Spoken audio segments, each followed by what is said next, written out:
కుప్పం నియోజకవర్గం నుంచి చంద్రబాబు తప్పుకుంటారా? తన బదులు కోడలు బ్రాహ్మణిని బరిలోకి దించుతారా? తాను మరో నియోజకవర్గం నుంచి పోటీ చేస్తారా? ఏపీ పొలిటికల్ సర్కిల్లో ఇదే చర్చ నడుస్తోంది. ఈసారి కుప్పం నుంచి గెలుపు అంత ఈజీ కాదని తెలుస్తోంది.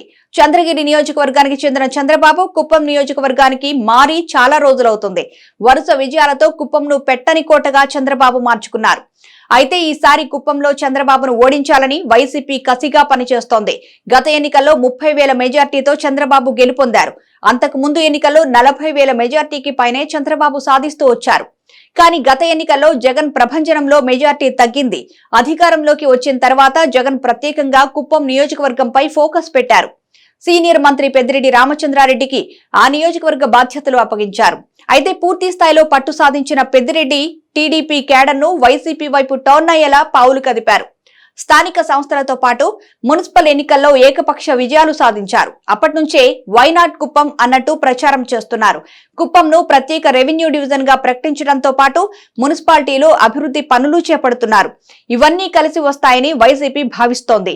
అయితే చంద్రబాబుతో పాటు టీడీపీ నేతలు ఒక రకమైన కలవరపాటు కనిపిస్తోంది.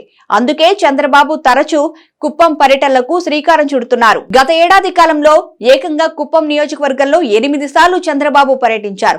ఇలా చంద్రబాబు పర్యటన సమయాల్లో వైసీపీ శ్రేణులు అడ్డు తగులుతూనే ఉన్నారు. మరోవైపు భరత్ అనే నేతకు నియోజకవర్గ బాధ్యతలు అప్పగించిన జగన్ ఎమ్మెల్సీ పదవిని కూడా కట్టబెట్టారు. వచ్చే ఎన్నికల్లో భరత్ ను ఎమ్మెల్యేగా ఎన్నుకుంటే మంత్రి పదవి ఇస్తానని కూడా జగన్ ప్రకటించారు.